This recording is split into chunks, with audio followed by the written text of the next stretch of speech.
Olá a todos, estou aqui com meu amigo Pietro e hoje iremos abordar o livro Noite na Taverna, de Álvares de Azevedo. Essa aqui é uma obra que mexe com o imaginário e nos leva a um mundo sombrio. Prepare-se para uma viagem de mistério, morte e tragédia. Vamos lá? Iremos começar abordando o contexto da obra. Noite na Taverna foi publicado em 1855 e é um dos marcos do ultrarromantismo brasileiro. E o que seria esse ultrarromantismo brasileiro? É uma corrente da escola literária do romantismo, em que as obras caracterizavam-se pela melancolia, ou seja, o pessimismo, e também pelo escapismo, esse que reflete a fuga da realidade. Álvares de Azevedo, seu autor, foi um dos expoentes desse movimento e morreu muito jovem, aos 20 anos, o que contribuiu para a aura trágica e a melancólica de sua obra. Retomando um pouco o movimento no Brasil, ele tinha uma forte influência de autores como Byron e Musset, abordando temas como boêmia, amor platônico e fatalismo.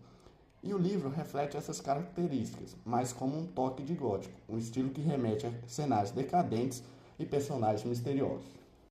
Agora abordando a estrutura do livro, ela é composta por 7 capítulos e funciona como uma reunião de contos narrados por 5 personagens: Sophie, Bertrand, Genaro, Johan e Arnold. A história se passa em uma taverna, onde esses homens boêmios compartilham relatos de suas vidas cheias de tragédias, amores perdidos e crimes. Cada conto possui um tom macabro, desde álcool até canibalismo. Agora falando sobre os principais temas. Um dos temas centrais de Noite na Taverna é o fatalismo. Os personagens acreditam que são destinados à tragédia e à morte, o que os leva a uma vida de excessos e autodestruição. Esse sentimento reflete a visão de mundo dos poetas ultrarromânticos, que viam a vida como uma jornada de dor e sofrimento. Outro tema importante é o amor idealizado e trágico. As mulheres em Noite na Taverna são muitas vezes retratadas como seres inatingíveis ou fatais, e o amor sempre resulta em perda ou loucura. Isso também reflete a visão ultrarromântica do amor como uma força devastadora e incontrolável. Agora, falando sobre um tema já retratado em nosso podcast, irei falar sobre a estética gótica. A ambientação do livro é essencialmente gótica. Taverna escura, neblina, noites intermináveis e personagens que parecem estar sempre à beira da loucura ou da morte. Esse clima sombrio contribui para a sensação de decadência e fatalismo que permeia toda a narrativa. Álvares de Azevedo, seu autor, cria cenários vividos e misteriosos que combinam perfeitamente com os relatos macabros. Elementos como catedrais, cemitérios e tavernas mal iluminadas evocam um sentimento de desespero e perdição, que envolve o leitor numa atmosfera de incerteza e perigo.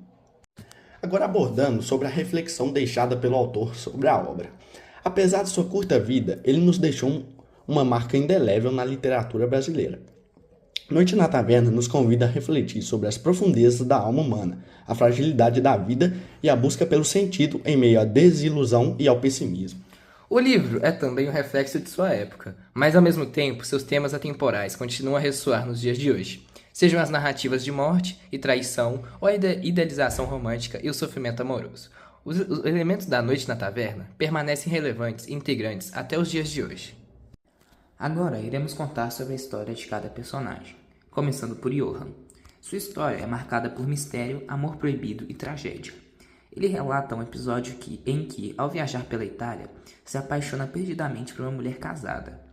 Este amor, carregado de intensidade e culpa, leva-os a iniciar um relacionamento clandestino.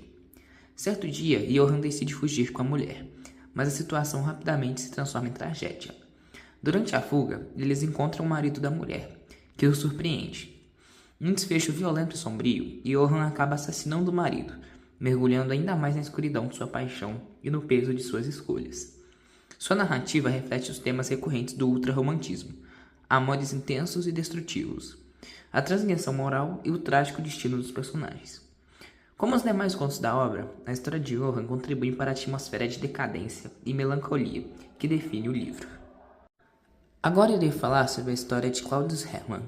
É uma das mais trágicas e sombrias da obra, explorando temas de loucura, paixão e morte. Ele conta que era um jovem soldado, quando se apaixonou por uma mulher misteriosa e extremamente bela, a quem conheceu durante uma de suas viagens. Claudius se envolveu com essa mulher de forma intensa, mas ela o traiu, deixando-o devastado. Tomado pelo desespero e pela loucura, ele passou a viver uma vida errante, entregue ao vazio e à decadência. Sua narrativa é marcada por uma mistura de ressentimento e melancolia, revelando como a traição e a obsessão o consumiram. O desfecho de sua história é carregado de mistério e tragédia, reforçando o tom ultrarromântico da obra, onde as emoções intensas e os destinos sombrios moldam as vidas dos personagens. A experiência de Claudius simboliza o quanto as paixões humanas podem levar à ruína e à autodestruição. Falando um pouco agora de Sophie. Sophie é outro narrador no livro, e sua história também reflete os temas macabros e misteriosos da obra. Ele relata sua experiência sombria em um cemitério, onde sua obsessão e fascínio pelo mórbido são evidentes. A narrativa de Sophie explora a relação entre vida, morte e desejo, destacando sua natureza melancólica e excêntrica. Podemos fazer uma analogia entre Sophie e Genaro, pois eles exemplificam o espírito ultrarromântico da obra, abordando temas como a decadência, a obsessão e o fatalismo, com tom visceral e emocional. Bertrand é um aventureiro e libertino que conta sua história marcada por paixões intensas, traições e tragédias. Em seu relato, ele narra um episódio em que seduz uma jovem de maneira cínica e cruel, revelando sua falta de escrúpulos e caráter amoral. No entanto, a trama se complica quando ele descobre que a jovem é a sua própria irmã, o que o leva a um estado de choque e remorso. O desfecho é marcado pela morte, evidenciando a inevitabilidade do destino trágico. Podemos citar também as características do próprio Bertrand. A libertinagem. Ele é retratado como um personagem que busca viver intensamente sem se preocupar com as consequências de seus atos. A tragédia. Sua história reflete a presença constante do destino cruel, um tema recorrente no ultrarromantismo. E podemos citar também a decadência. Simboliza a degradação moral e emocional, vivenciando situações extremas que revelam o lado mais sombrio do ser humano. Genaro conta uma história marcada por uma paixão avassaladora e trágica. Ele se envolve com uma relação de amor proibido que culmina em um desfecho violento e mortal. Sua narrativa é repleta de elementos intensos, como desejo, ciúme e um sentimento de inevitabilidade em relação ao destino. Genaro simboliza o arquétipo do amante desesperado e impulsivo. Apesar de ser um livro breve, ele nos deixa uma impressão profunda no leitor. Álvares de Azevedo, com sua visão sombria e trágica da vida, nos convida a uma reflexão sobre os extremos da condição humana. Se você gosta de narrativas intensas, repletas de mistério, boêmia e tragédia, esse livro certamente merece estar na sua lista de leitura. Se você gostou desse episódio, siga o podcast para mais conversas sobre literatura brasileira.